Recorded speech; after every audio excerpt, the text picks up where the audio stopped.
Hi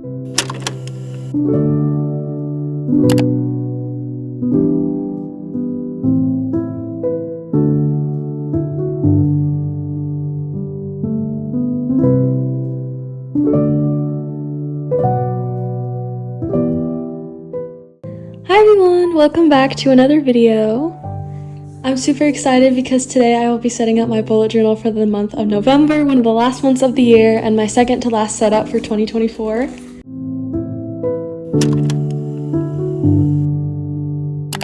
I'm really excited about November because I feel like it's still technically part of the fall season, but we're also heading a little bit more towards winter.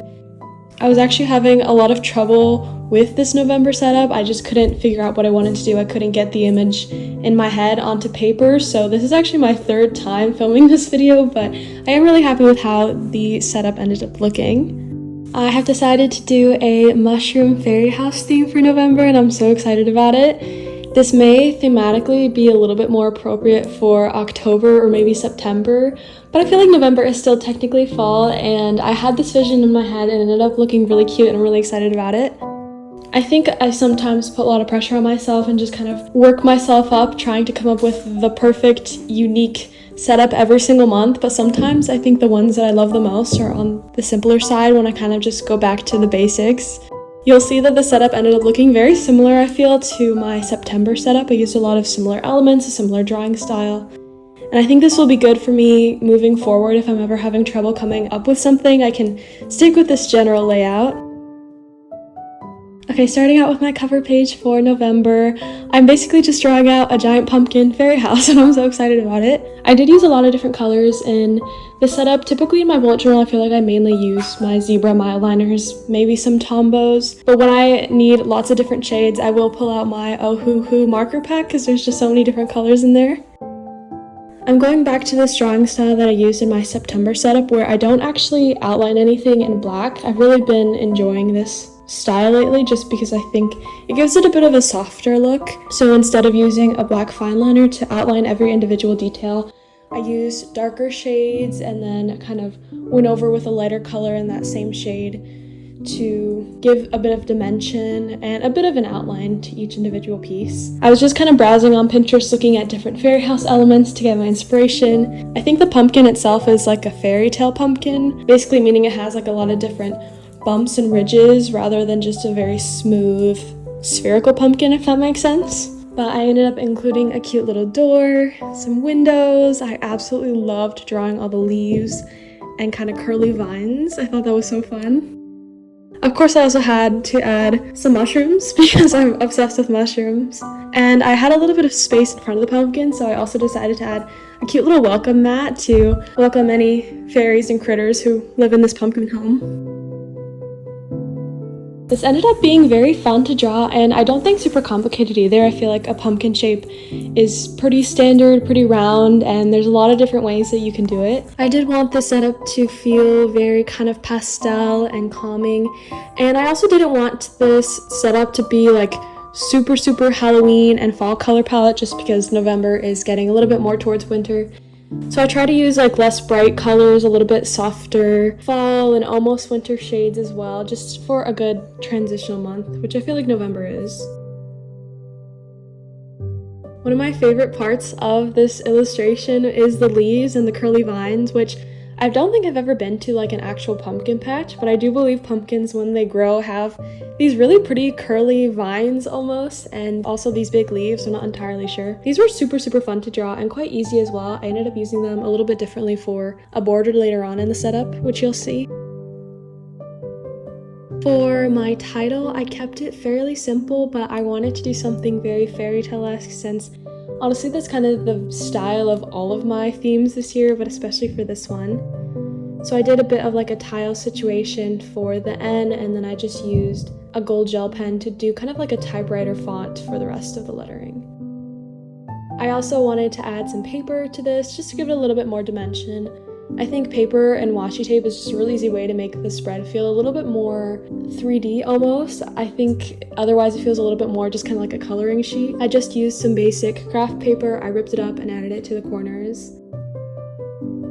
And then for the border, I decided to do something that I did in September and I think in May as well. Just a super easy way to make your spread feel very magical and botanical. It's basically inspired, I think, kind of by like a garden trellis. So I did a bit of like a wooden border with a Tombow dual brush pen. I think I used just one of the Ohuhu markers and basically just drew vines wrapping around the trellis, added some leaves to it. And I love how it ended up looking. I also added some washi tape as well. I found this really pretty kind of autumnal floral print and then also this green one that I tend to use a lot.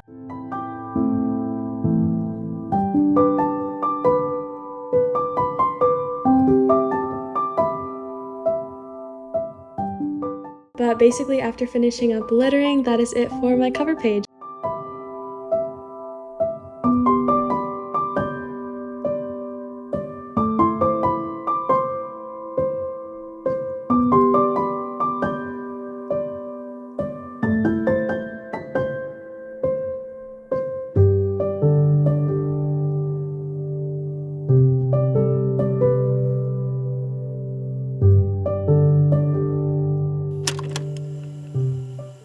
Alright, moving on to the next spread, we have my monthly highlights page.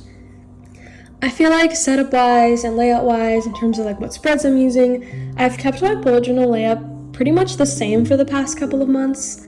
But I have realized that there are some spreads, the monthly log being the main one, that I just haven't really been using as much. In fact, I don't really use my monthly log at all anymore. I just use Notion to plan out like appointments and birthdays and that sort of thing. It's just easier, it's more flexible, and I just found myself never referring to my monthly log or my monthly dashboard page, so I've decided to basically cull that page entirely. I was trying to think about what I wanted to do instead on this left-hand side because I know a lot of people do quote pages. I've definitely done quote pages before, maybe I'll go back to that at some point. So I decided this would be a good place to actually do my monthly highlights page.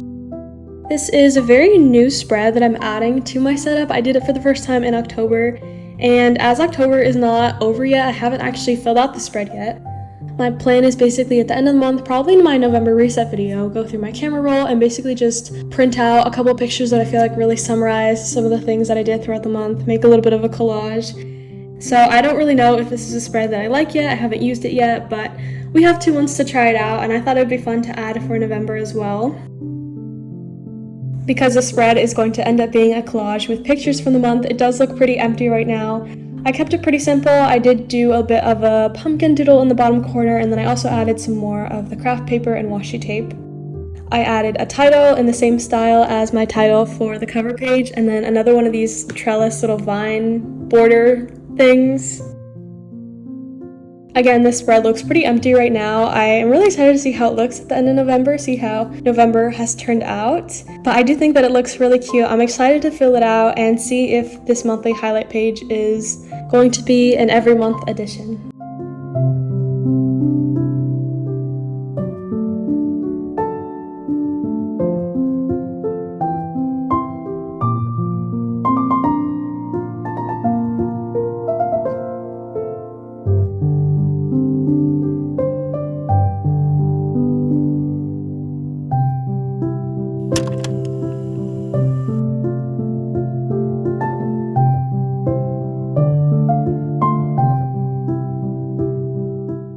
Okay, let's move on to my next spread, which is my habit tracker page. So for the past couple of months, I have been combining my monthly log and my habit tracker page to do a bit of a monthly dashboard situation, and I have decided to switch that up a little bit this month.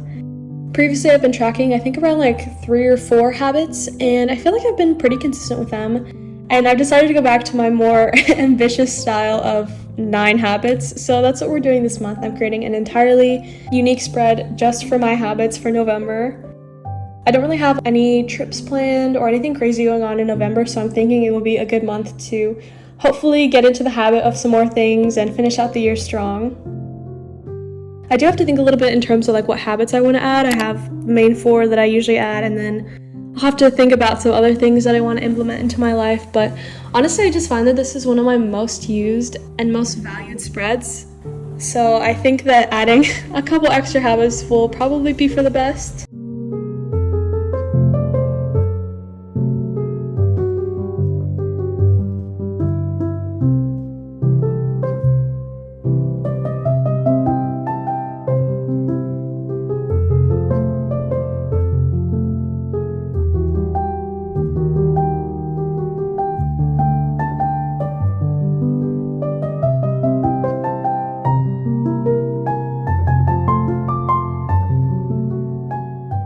In terms of decoration, I did have more space at the bottom, so I added another pumpkin doodle, some more of the craft paper, and then again another one of those trellis borders around the entire thing.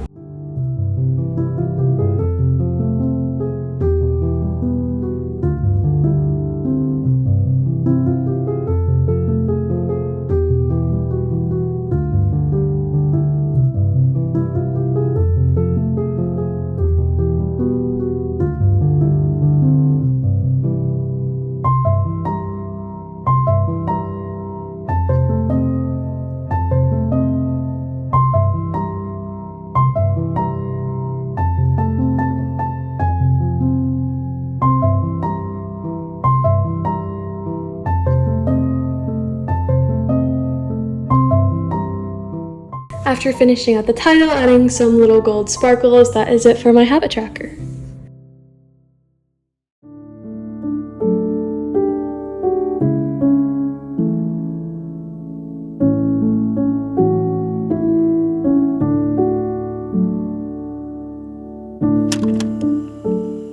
And for my final spread in my November setup, I am doing my sleep tracker.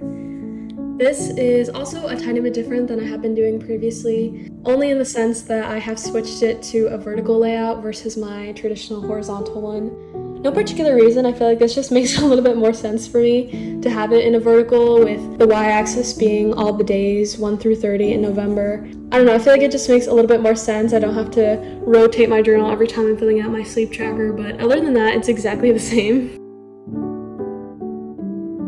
I do really love my sleep tracker. I find it very helpful and very interesting to kind of look back on at the end of each month and see what my sleep patterns are. The only thing about this page is that the actual tracker takes up quite a big part of it, so I didn't have a whole lot of room to add decorations. I just decided to draw a couple mushrooms since I didn't think a full pumpkin would fit. Other than that, everything is the same doodles, same color, same title, and then of course finishing this page off with one of those little trellis borders.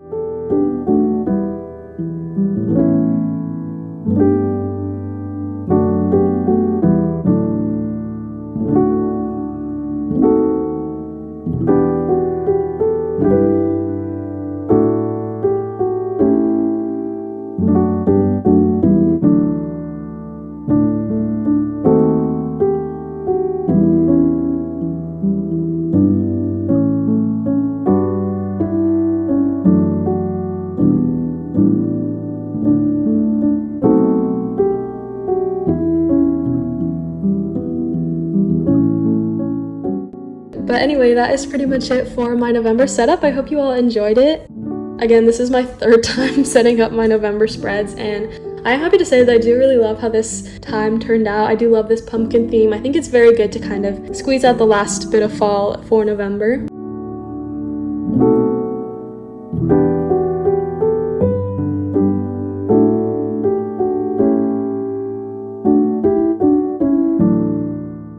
Let me know what theme you have done for November and how your fall has been so far. I've had so much fun sharing different bits of my life with you all this season. I hope you all enjoyed the video. That's pretty much it for me, and I will see you in the next one. Bye!